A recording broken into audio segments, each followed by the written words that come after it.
Hi everybody, welcome to the dungeon. My name is Robin and today is Flameworking 102.39 Fancy Implosion Beads. So today I have a fun implosion bead to share with you all. This is a combination of a bit of cane and then just some dots. And it's a great combination. Any colors, any cane will work. I'm not like A plus on my disc game, so we're talking about a pretty sloppy disc. So if you guys are having a hard time with your implosions or building up your disc, you're not alone. I'm right there with you. But hopefully I can kind of walk you through how I get to the final look of my implosion beads. With that said, let's get right into it. As always, I hope you're all doing safe and well out there. Thanks so much for joining me, and I'll see you next time in the dungeon.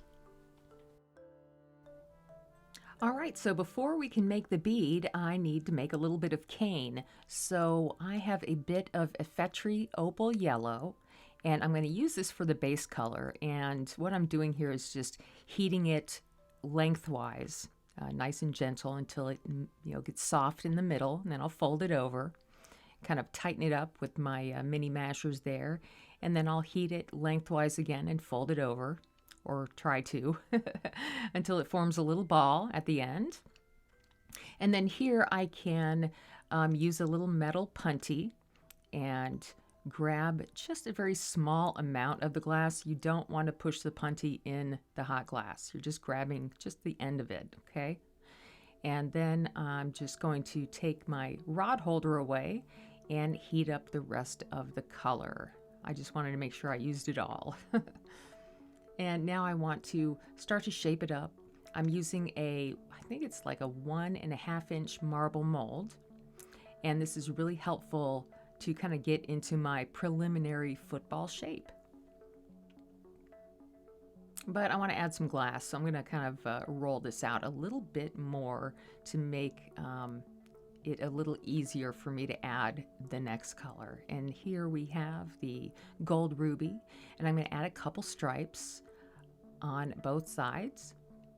And looking back on this, I would have probably doubled up the amount of color that I'm adding on top to really make it show up a little better. It faded out quite a bit in the end, but it still looks great.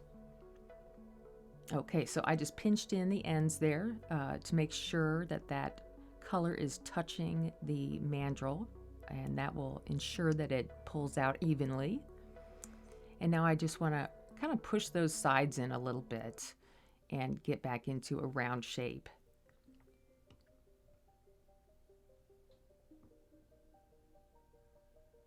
If you don't have a marble mold, it's okay. You can just heat it and roll it, get it into the shape that you need. And here I'm putting on a bit of the Creation is Messy, the Douglas Aster color.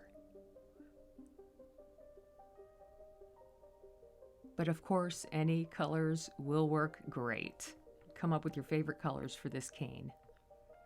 Now what I want to do here is just make sure that this color is indeed coming to a point at the end. So I'm going to pull that out with some tweezers. Just pinch it together and pull it out. And that also gives you a nice spot to put your punny on later. But first, I want to add a little bit of clear around this. And I'm just going to coat the whole thing,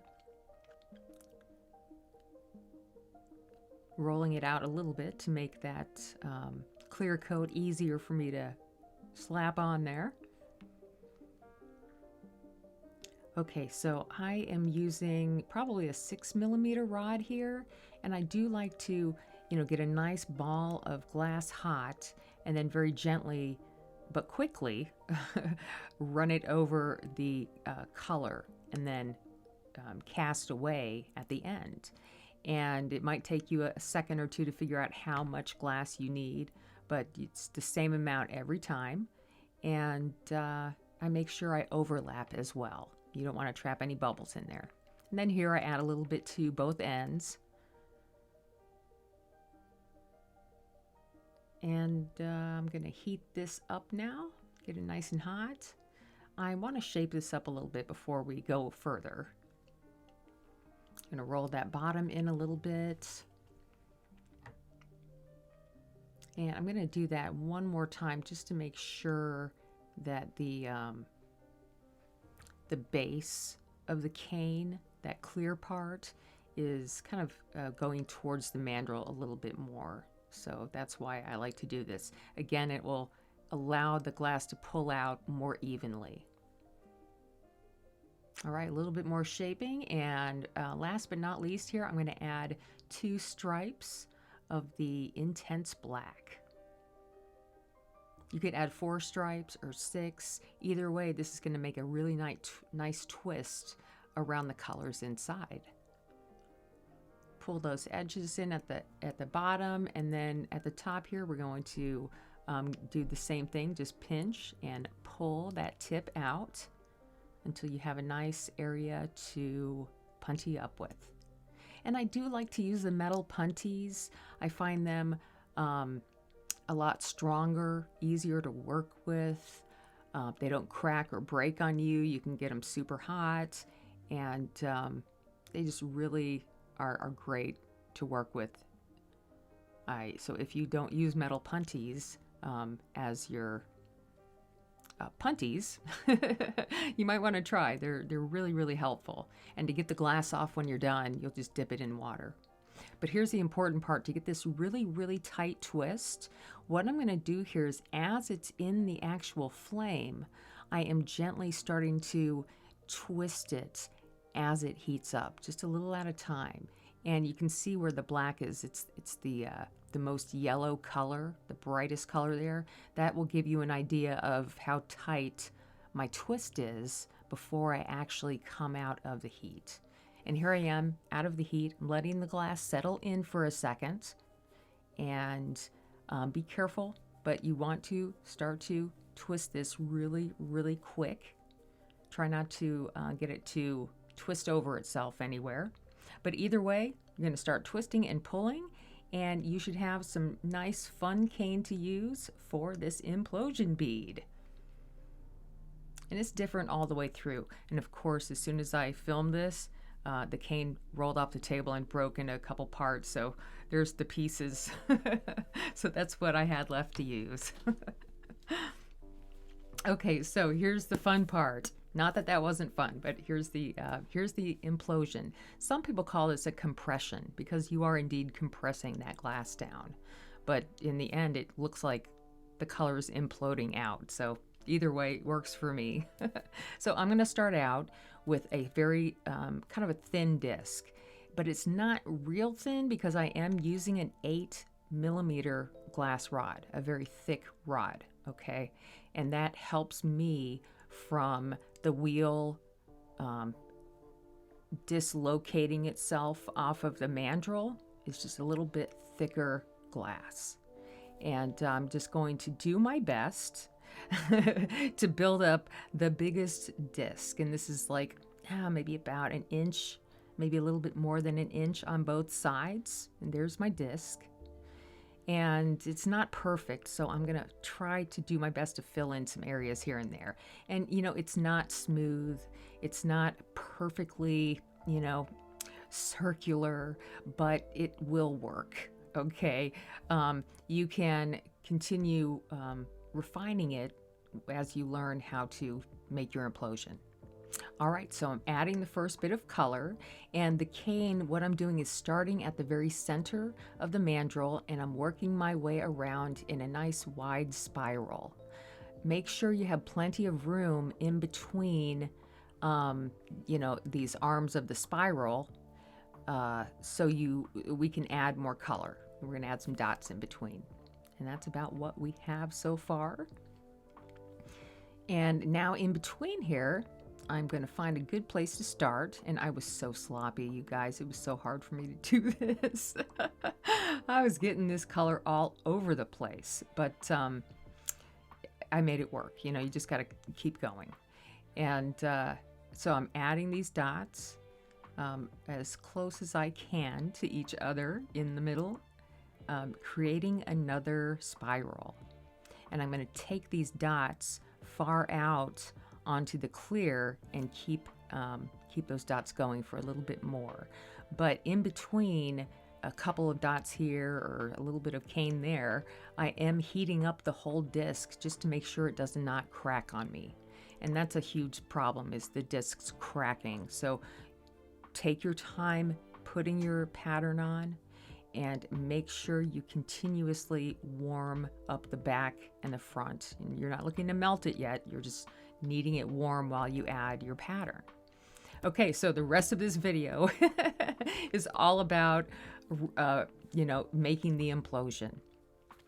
So what I'm doing here is I am kind of flattening my pattern down using the back side of the marble mold, and I'm just kind of gently pressing in that color a little bit more, a little bit more. And now at this point, I am actually kind of working that disc on the side and a little bit in the front. And anytime the disc starts to kind of cup to the right, which is where I want the implosion to go, when it starts to kind of curve in a little bit, and I feel like things are getting a little too hot, I will go ahead and flatten that bottom just a little bit, flatten that side. I'm not trying to heat up the other side where my hand is holding. Okay, so here's what I learned, is to make a bigger looking implosion bead, I'm going to add a little bit, like 2 wraps of glass here. And I am in the middle of my compression. I'm not finished with it yet. You're in the middle of your compression. So it's about halfway compressed. And now I'm going to go ahead and continue with the implosion, whatever it is. And I'm heating the edge of the clear, and I'm trying to heat the center of the bead. But when you heat the center part of the bead, it starts to get like out of control on the mandrel, like right here, really out of control. But the glass wants to go where it's hottest, and you want to get that clear glass to go towards the center of the mandrel. So I'm always heating on the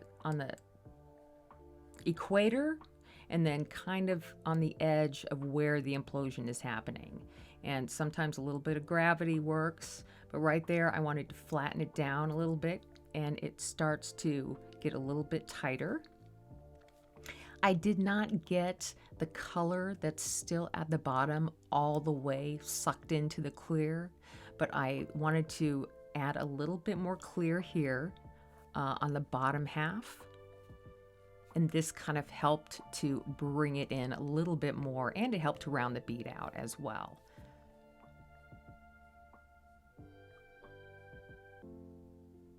Okay, so I'm just taking that clear, heating it up, working it towards the center of the mandrel.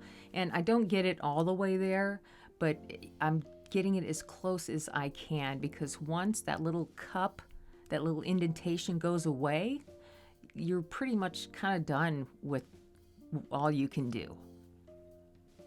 And that's about right here. But it looks great. So adding that extra clear may help you to get a nice bigger implosion bead. And I'm going to turn it around, heat everything up, cool it down, and then just maintain it for a second. And there is our fancy implosion bead, you guys. I hope you enjoy, and I hope to see you next time. Let me know what you think.